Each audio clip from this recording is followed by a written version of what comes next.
वो बोलते थे उससे बड़ा आंदोलन इस पहाड़ में उत्तराखंड आंदोलन।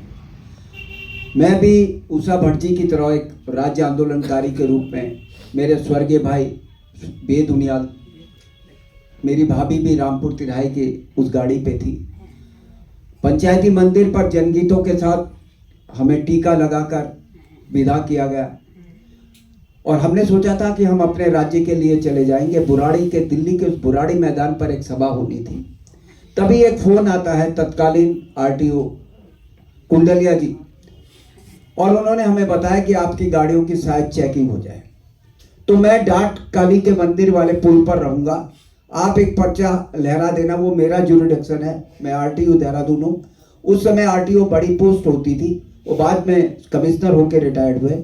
उन्होंने उत्तराखंडी होने का दायित्व निभाया और हम जब डाट काली से निकले तो हमने कहा अब शायद हम अपनी सीधी अपनी मंजिल की तरफ चलेंगे जिस मंजिल पर हम के लिए हम निकले थे। नारसन में, जैसे उषा भट्ट जी ने बताया, नारसन में जो सीन हमने देखा, हमें रोका गया और नारसन का वो सीन किसी इंग्लिश फिल्म के हॉरर सीन से भी बड़ा था। बसें लगी थी उस समय, जिस समय आज एक कोरोना बीमारी से निकला है देश, उस समय प्लेग फैला था और दिल्ली की सरकार, उत्तर प्रदेश की सरकारों ने बोला कि दिल्ली के अंदर फ्लैग, तो मुंह पर रुमाल बांधकर हम चले। तो कई लोग उत्तराखंड आंदोलन विरोधी लोग भी उस मास्क को पहनकर हमारे बीच में घुसे। और मैं धन्यवाद देना चाहता हूं तत्कालीन एसएसपी या एसपी थे हरिद्वार के, कि उन्होंने गोलीबारी का ऑर्डर नहीं दिया। अगर गोलीबारी का ऑर्डर दिया होता तो कुछ असामाजिक तत्व तो हमारे बीच पे थे। नंबर ऑफ डेथ कितनी होती त्रिलोचन जी, इसका कोई भी गिनती नहीं कर सकता था। दुकानें जल रही थी, बसें जल रही थी। जिस बस से मैं था उस बस में एक लड़का आकर उस बस की टंकी को फोड़ने की कोशिश करता है। मैंने बोला भाई तू टंकी क्यों फोड़ रहा है, और टंकी फोड़ेगा तो हम तो भाग जाएंगे, पर ये जो बूढ़े बुजुर्ग हमारे साथ हैं तो ब्लास्ट में मर जाएंगे। तो पीछे से विकास नगर के शंकर चंद्रमोला जी आए, जब उसका रुमाल खींचा तो सपा का कार्यकर्ता निकला। अगर वो बस में आग लगती, ब्लास्ट होता, तो मैं समझता हूं कि हम कई लोग उसमें साथ रामपुर तिराहे से पहले ही मर जाते और हमारे साथ बुजुर्ग थे वो मर जाते। ऐसे ऐसे जब उसमें दुकानें जल रही थी, बस जल रही थी, पुलिस की गाड़ियां जल रही थी, और उसके बाद हमने सोचा हमने यहाँ से निजात पा ली है, और उसके बाद हम रामपुर तिराहे दिल्ली की तरफ चले। रामपुर तिराहे का तो तब हमें पता भी नहीं था कि ऐसा होगा। हम अपने गंतव्य की तरफ चले। मैं उस बस से उतरकर मेरे स्वर्गीय भाई के साथ, स्वर्गीय रंजीत सिंह वर्मा, शंकर चंद्रमोला जी, मैं और एक रविंद्र जुगरान मेरे साथ थे। हम इस बस में एक कार में बैठे। 5 बजे करीब सुबह, हल्का अंधेरा था। दाईं तरफ पुलिस का ईंट का एक भट्टा था, वहां पर अधिकारी लोग बैठे थे और बैरिकेडिंग लगा था। पुलिस वाला एक आकर गन लेकर हमारे पेटों पर रख देता है, बोला तुम क्या करके आए नारसन, और उतरकर हमारे एक ड्राइवर थे आईएपी से जो हायर किए गए थे, मिस्टर थापा, इतना बटों से उसे मारा कि वो लोह लुहान होकर वहां गिर गया और हमारी भी पिटाई शुरू कर दी। अंदर जाकर जब अधिकारियों से बात करनी चाहिए, मेरे भाई ने कहा कि आपको इस सवाल का जवाब देना पड़ेगा कि आपने हमें कोई कहा, हम यूपी में हैं, हम तुम्हारे साथ, हम तो यहाँ से पास हो रहे हैं, हमें तो दिल्ली जाना है। उसने कहा आप दिल्ली नहीं जा सकते, हम तो वहां बाद में जवाब देंगे, हमें तो आपको अभी जवाब देना है। आप जाओ तो वाया चंडीगढ़ होते हुए जाओ, हम यहाँ सर आपको कतई नहीं जाने देंगे। और भयंकर लाठीचार्ज वहां किया। और जो मैंने वहां की दुर्दशा देखी, जैसे ही उषा भट्ट जी ने बताया, मैंने वर्मा जी को कहा ये स्लो मोशन में ये महिलाएं चल रही हैं, लुट्टी पिटी महिलाएं, कुछ युवक चल रहे हैं। मैंने कहा भाई साहब देखो क्या कैसे चल रहे हैं। तब तक हमें नहीं पता था क्या यहाँ विभत्स कांड हो गया। 5 बजे हमें जो रोककर बाई तरफ के अंदर से जो पिटाई की आवाजें आने लगी, अनंत कुमार तत्कालीन डीएम, एसपी मिस्टर सिंह और भी अधिकारी थे, उन्होंने बहुत बुरी तरह लोगों को पीटना शुरू किया और वहां से जो लोग घायल होकर गिरते रहे उन्हें मुजफ्फरनगर के हॉस्पिटल में हॉस्पिटलाइज किया गया। किसी तरह बच बचाकर हम भी हॉस्पिटल तक पहुंचे। तो मैंने देखा कि मेरे स्वर्गीय भाई भी वहाँ बैठे हॉस्पिटल में हैं, मैं भी वहाँ पर था। तो वो मंजर जिंदगी का एक मंजर है, हम नहीं समझ सकते थे कि वो क्यों हुआ। मुझे कहने में कोई झिझक नहीं, वो रामपुर तिराया कांड की जो विभत्स घटना है उसके पीछे, मैं किसी पार्टी का नाम नहीं ले रहा हूँ, बहुत बड़े नेता का हाथ था। दिल्ली सरकार को जो बताया गया था कि यहाँ के एक्स आर्मी अपनी गनों अपने वेपन्स के साथ दिल्ली कूच की तैयारी कर रहे हैं, और उस जो उनको बुराड़ी के मैदान से पहले रोकने के लिए जो सूचना दी गई थी, वहां खीवानंद खुलवे जो दिल्ली में उस बुराड़ी सम्मेलन की तैयारी कर रहे थे, उनको आकर एक पुलिस के बड़े अधिकारी ने बोला आपकी सभा नहीं हो सकती है, क्योंकि हमारे पास ये लेटर आ गया। जो लेटर पहुंचा तो दिल्ली में भी जो हुआ वो देखा।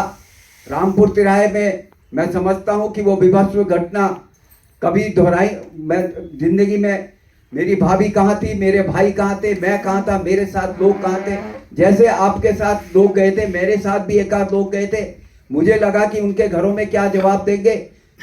बसों की इतनी लंबी लाइन थी।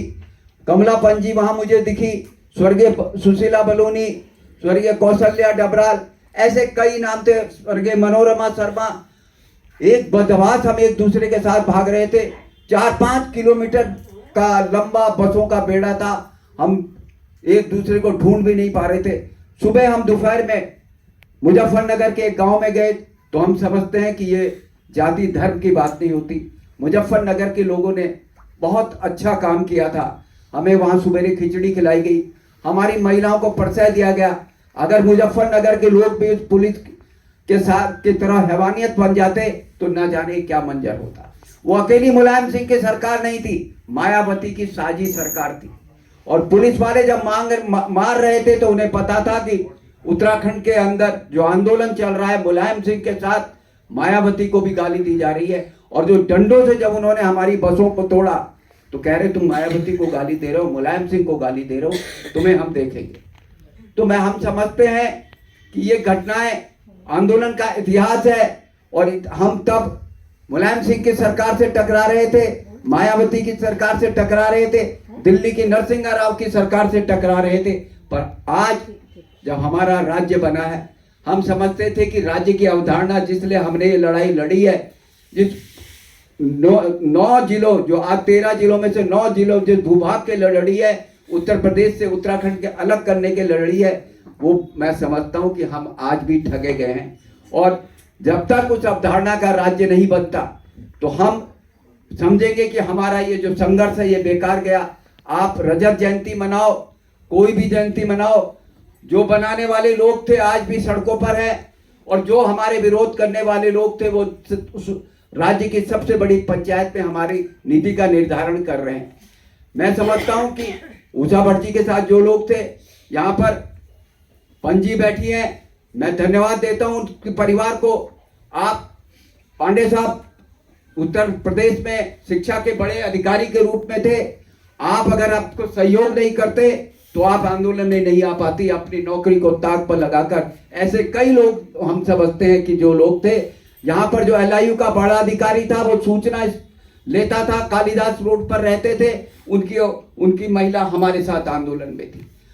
हम तत्कालीन कमिश्नर सुभाष कुमार जी ने हमारा बहुत सहयोग किया। आज बोल सकते हैं कि हमारा राज्य बन गया, वो रिटायर हो गए, कुंडलिया जी हो, सुभाष कुमार जी हो, पांगती जी हो, उन्होंने हमें बहुत सहयोग दिया। राज्य बनने के समय हम उनको ट्रांसफर करने की भी जो बात की गई, हमने घेराव किया था पर्वते गांधी इंद्रमणि बडोनी जी के नेतृत्व में, रोमेश भंडारी तब केंद्र शासित केंद्र का यहाँ पर राज्य था, मसूरी के JP होटल में वार्ता की गई। तो ऐसी बहुत सारी घटनाएं राज्य आंदोलन की, बहुत लुटे पिटे, बहुत फरारियां काटी, भूख हड़तालें करी। पर जिस अवधारणा के लिए हम समझते थे कि उत्तर प्रदेश से जो उत्तराखंड मांगा गया है, आज भी ठगे के महिलाएं, ऐसी महिलाएं जो हिंदी नहीं बोल पाती थी, अपने नौनिहालों के भविष्य के लिए सड़क पर आई थी।